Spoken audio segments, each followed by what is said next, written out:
May mahalagang kaganapan sa loob ng Barca ngayon at masasabi kong marami pa rin ang hindi nakakaunawa sa totoong laki ng binubuo ni Flick at Deco. Dahil umuusat ang usapan para kay Anthony Gordon at handa ang Barca na gumawa ng matinding hakbang para makuha siya. Pero mag-ingat dahil habang nakatutok ang lahat sa posibleng pagkuha sa Ingles na manlalaro, may isa pang pangalang nananatiling malakas sa loob ng club. Isang pangalan na maaaring magbago ng lubusan sa squad ng Barca. Yon ay si Bernardo Silva. Oo, muli, si Bernardo Silva. Ngayon, iba na ang pakiramdam dahil nagiba na ang sitwasyon. Gusto na talagang pumunta ng manlalaro at may makasaysayang pagkakataon ang Barca. At dahil ang pinakamahalaga sa lahat, darating si Bernardo Silva ng libre, walang bayad. At dito na nagsisimulang sumabog ang lahat. Pinag-uusapan natin ang isa sa pinakamatalinong manlalaro sa European football nitong mga taon. Isang manlalaro na halos lahat ay napanalunan, naging susi sa Manchester City ni Guardiola, matagal nang lumalaban sa pinakamataas na antas at marami pa siyang maibibigay sa football. Sa totoo lang, nakakabaliw isipin na si Flick ang hahawak kay Bernardo Silva. Pero heto na ang pinaka-interesanteng bahagi. Hindi lubos na kumbinsido si Flick sa simula at mahalagang maintindihan ito dahil ngayon ang Barca ay may napakaraming manlalaro sa magkaparehong posisyon. Pedri, Dani Olmo, Fermin, Gavi, Frenkie de Jong. Pati na rin ang mga manlalaro tulad din na Casado at Omar Bernal na pag-uusapan natin ngayon. May mas opensibong uriwin na pwedeng maglaro sa loob. Kaya iniisip ni Flick, kailangan pa ba natin ng isa pang manlalaro doon? At dito na nga lumalabas ang pangalan ni Marc Casado. Sa club, nararamdaman na maaring umalis si Casado ngayong tag-init. Abangan ng Atletico de Madrid na masusing nakatutok sa mangyayari kay Casado. At ito ay lubos na nagbabago ng sitwasyon dahil si Bernardo Silva ay hindi na basta isang karaniwang manlalaro. Siya ay magiging isang mahalagang piyesa. Isang piyesa na kayang magbigay sa iyo ng kontrol, karanasan, hinahon, intensidad at napakaraming taktikal na katalinuhan. Dito pumapasok ang mahalagang bagay, hindi na katulad ng dati maglaro si Bernardo Silva. Ngayon, mas atrasado at mas malapit siya sa gitna ng field. Kasali na rin siya sa pag-recover ng bola at mas kumpleto na sa taktika. Gustong-gusto at tuwang-tuwa si Flick dyan. Maraming nakakalimutan na hindi kaya ng Barca makipagkumpetensya buong season gamit lang 11 manlalaro. Imposible yon. Nakita na natin sa malalaking kuponan ngayong taon na hindi sapat ang manipis na squad. At dito pwedeng maging napakalaking signing si Bernardo Silva. Ang mga kampeon na koponan ay may malalim na roster, rotation at bench. Tingnan nyo ang City, PSG at Bayern. Lahat sila may mga top na manlalaro kahit hindi kasama sa starting 11. At yan mismo ang gusto ni Flick. Alam nyo naman na sobrang haba ng season. May Champions, Liga, Copa, Supercopa, mga international break at mga injury. Tandaan, huwag nating kalimutan to. Kailangan ng Barca ng tunay na lalim ng koponan na kayang makipagsabayan. Hindi lang dami, kundi kalidad din. Si Bernardo ay agad nagbibigay niyan dahil isa siyang manlalarong nakaintindi ng football gaya ng iilan lang. Na pwedeng maglaro bilang interior, pwedeng maglaro bilang winger, pwedeng maglaro bilang attacking midfielder. Nakapaglaro na rin siya bilang false winger. Minsan pa nga mas atrasado sa build-up. Isa siyang matinding tactical na sandata. Mahilig si Flick sa matatalinong manlalaro, lalo na sa mga football player na marunong umintindi ng espasyo. Si Bernardo Silva ay isa sa pinakamagagaling sa mundo pagdating dyan. Hindi kami nag-o-overreact o nag-exaggerate. Narito ang detalye na pwedeng ikabaliw ng mga tagahanga ng Barcelona habang iniisip ng Barca na magbayad ng 70 o 80 milyong euro para kay Gordon. Si Bernardo Silva ay darating ng libre. Oo mga Gino, libre. Nasabi na namin ito. At binabago nito ang lahat dahil ang Barca, hindi na nila kailangang gumawa ng napakalaking investment. Walang magiging transfer fee, wala ring negosasyon na mangyayari, walang magiging labanan sa pera. Kailangan mo lang kumbinsihin ang manlalaro. At dito papasok ang malaking bentahe ng Barca dahil si Bernardo Silva palagi. At ito ay alam nating lahat. Nais talaga niya maglaro sa FC Barcelona.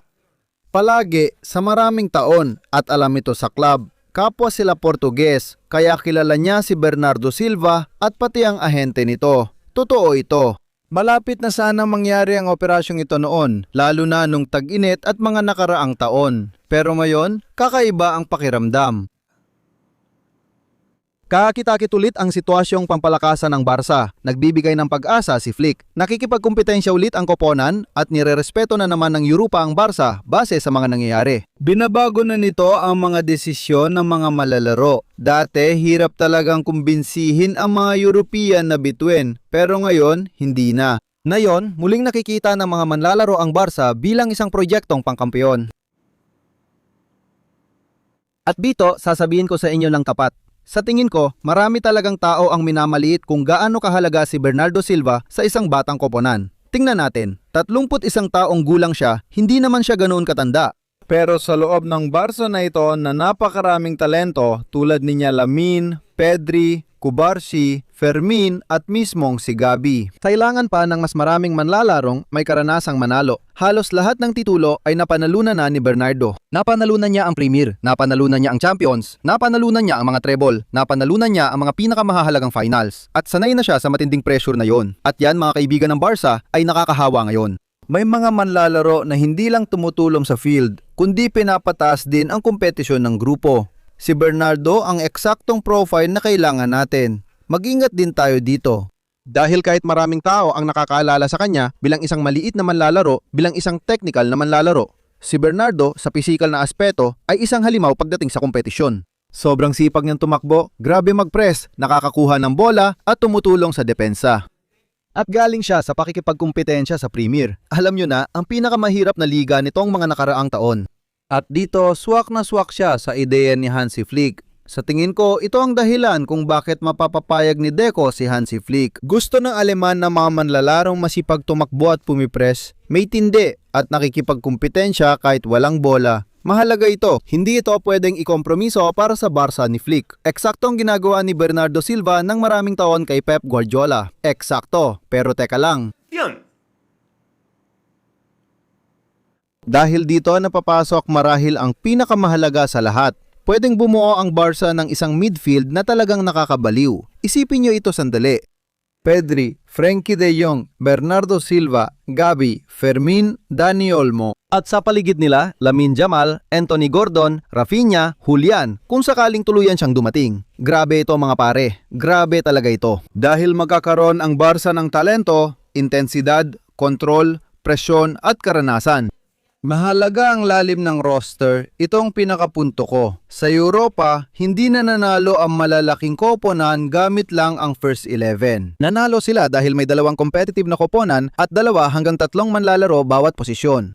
Gusto ni Flick na makarating agad sa puntong yon na may roster na handang makapagkumpetensya sa Abril at Mayo, panahong pinakamataas ang antas at kadalasang bumabagsak ang mga koponan.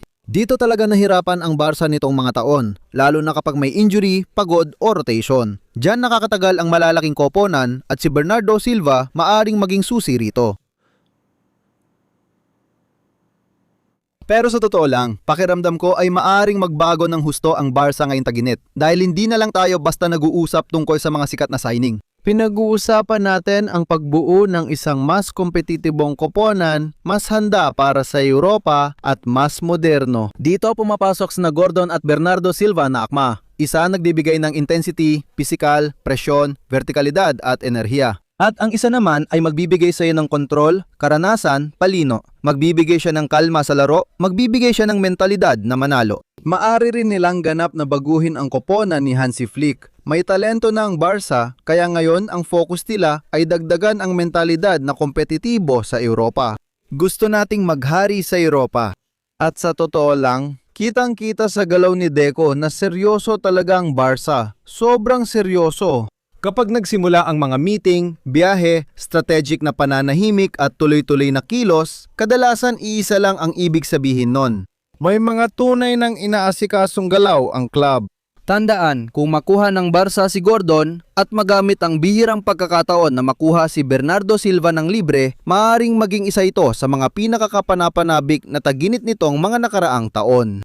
Sa totoo lang, mahirap isipin na haka-haka lang ito. Hindi ito basta haka-haka kaibigan. Totoo ang sinasabi namin, batay sa naririnig namin. dahil mukhang malinaw na malinaw kay Flick kung anong klaseng koponan ang gusto niyong buuin. At ang pakiramdam ay parang ang Barca, sa wakas, ay muling lumalabas sa isang proyektong handang makipagkumpetensya ng totohanan para sa UEFA Champions League.